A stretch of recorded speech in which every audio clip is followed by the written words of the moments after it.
Mpenzi mtazamaji wa Bright Views Romantic Channel, karibu katika chaneli yetu, na kama ni mara yako ya kwanza na kukumbusha kusubscribe, kulike, kucomment, lakini pia kushare na wengine wapate kujifunza zaidi na zaidi. Katika kipindi cha leo nitakufundisha namna ya kuwa na mapenzi ya milele. Ni namna gani unaweza kuwa na mapenzi ya milele na mpenzi wako? Utakubaliana na mimi kwamba mapenzi huwa matamu sana kwa watu ambao wanaaminiana na kupendana kwa dhati sana. Na moja kati ya vitu ambavyo vitatupelekea kuwa na mahusiano ya mapenzi ya milele na wapenzi wetu ni pamoja na kumwamini mpenzi wako. Unajua, kwa kumwamini kutaondoa migogoro na vile vile kutaimarisha mahusiano yenu ya kimapenzi. Hii ni kwa sababu unamwamini na yeye atakuamini pia. Lakini jambo jingine ni kwamba simu ya mpenzi wako sio yako. Simu ya mpenzi wako sio yako. Jenga mazoea na tabia ya kuto kuikaribia simu ya mpenzi wako.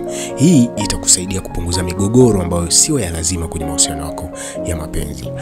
Itakusaidia pia kufanya kuwa na mapenzi yenye furaha na amani katika siku zako zote za mahusiano ya mapenzi na mpenzi wako.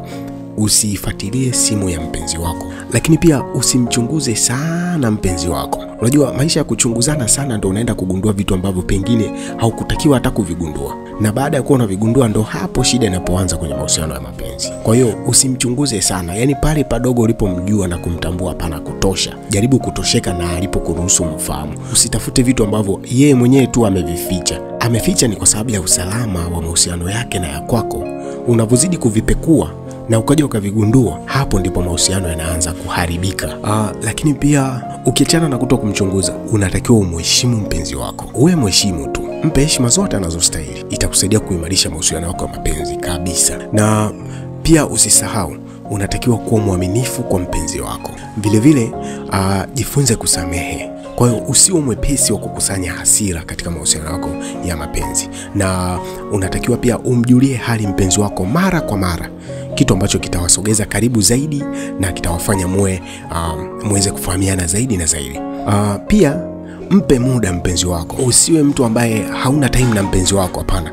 Mpenzi wako ni wa kwako. Unakosaje muda na mpenzi wako? Yaani unakuaje hauna time na mpenzi wako? Jaribu kuwa na time na mpenzi wako. Tena mpe muda wa kutosha wa kuwa na wewe. Mwisho ni kwamba jitahidi kuwa unamnunulia zawadi mpenzi wako. Wewe mletee tu zawadi yoyote ile, mradi zawadi. Yoyote ile, ili mradi zawadi. Hata kama ni mara moja kwa mwezi, sio mbaya, lakini hakikisha unajenga tabia ya kumletea zawadi mpenzi wako mara kwa mara. Hivi ni vitu ambavyo kabisa tukivifanya vitatusaidia kuwa na mahusiano yenye furaha na amani. Na siku zote mahusiano yenye furaha na amani ni mahusiano ambayo yanadumu sana. Kwa hiyo moja kwa moja tutajikuta tunakuwa na mahusiano ya mapenzi ya milele na wapenzi wetu tunaowapenda. Hii ni Bright Views Romantic Channel, na kukumbusha kusubscribe, kulike, kucomment, lakini pia kushare na wengine wapate kujifunza zaidi na zaidi. Mimi na wewe tuonane katika vipindi vinavyofuata. Asante.